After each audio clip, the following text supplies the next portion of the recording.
ईद उल फितर, मुसलमानों की छोटी ईद और पाकिस्तानियों की मीठी ईद।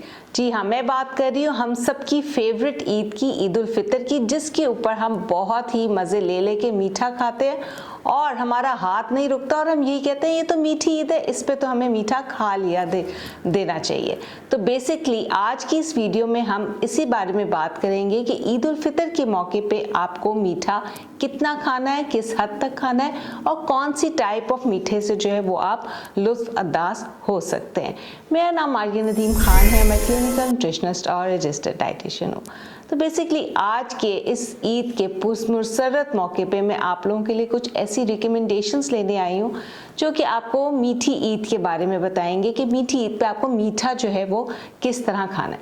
तो बेसिकली अगर हम अपने लाइफस्टाइल की तरफ थोड़ा सा नज़रसानी करें तो हम देखते हैं कि ईद उल फितर के मौके पे हम 3 किस्म की मीठों को जो है वो इंजॉय करते हैं। नंबर 1 पे हमारे पास मिल्क बेस्ड डिज़र्ट्स आते हैं, यानी कि ऐसे मीठे जो कि दूध में तैयार किए जाते हैं। ये मीठे हमारे बहुत ही हर दिल अजीज़ होते हैं।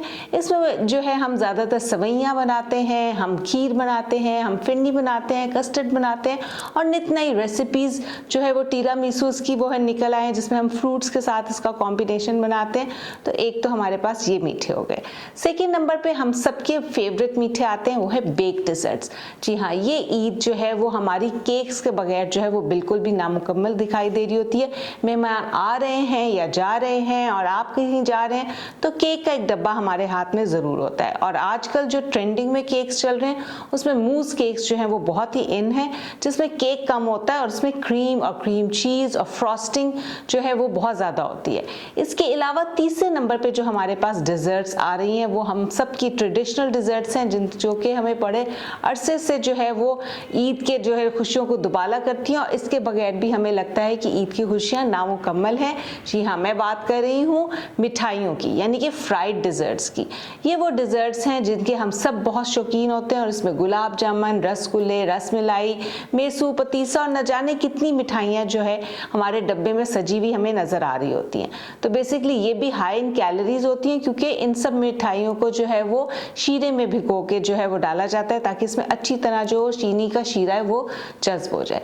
तो बेसिकली अब बात ये करनी है कि इन सब मीठों को मद्देनजर रखते हुए हमने कितना मीठा जो है वो खाना है, कि हम मीठा भी खा रहे हैं और अपनी ईद को भी इंजॉय कर रहे हैं और जितने भी वेट वॉचर्स हैं, जितने भी डायबिटिक पेशेंट्स हैं, ज़ियाबतीस के मरीज़ हैं, उनके हेल्थ इश्यूज़ भी जो है वो जो है कंट्रोल में रहें और ना बढ़ें। तो बेसिकली आप लोगों ने सेफेस्ट कंजम्पशन जो है वो शुगर की करनी है। अगर मैं सेफेस्ट कंजम्पशन की बात करूँ तो हमारे पास जो टोटल कैलोरीज हमें रिक्वायर्ड होती हैं उसका लेस देन 10% हम शुगर से ले सकते हैं। यानी कि अगर आप 2000 कैलोरीज पे मबनी डाइट को ले रहे हैं तो आप तकरीबन 200 कैलोरीज शुगर से सेफ कंजम्पशन के तौर पे ले सकते हैं। इस सेफ कंजम्पशन के बारे में सोचने की इसलिए ज़रूरत महसूस हो रही है क्योंकि अनफॉर्चुनेटली पाकिस्तान ज़ियाबतीज़ में और डायबिटीज़ में नंबर 1 पे जो है वो आ रहा है और इसमें हमारे लोग जो है बहुत ज़्यादा मोटापे का शिकार भी है। हमारा जो लाइफस्टाइल है वो बहुत सेडेंट्री होता हुआ दिखाई दे रहा है और ईद के मौके पे जो है हम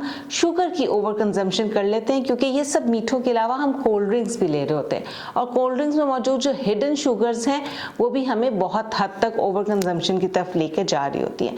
तो इन मीठों में से आपके लिए जो है वो एक मीठा जो है वो आप चुन लें कि इस ईद पे आप या तो बेक डिज़र्ट्स में से कुछ लेंगे या मिल्क डिज़र्ट्स में से या जो फ्राइड डिज़र्ट्स में से, इनमें से एक मीठे का खिताब करें और इंतखाब के बाद आप इस मीठे को माइंडफुल ईटिंग के साथ खाएं, यानी कि आप उसको पोर्शन कंट्रोल में करके खाएं।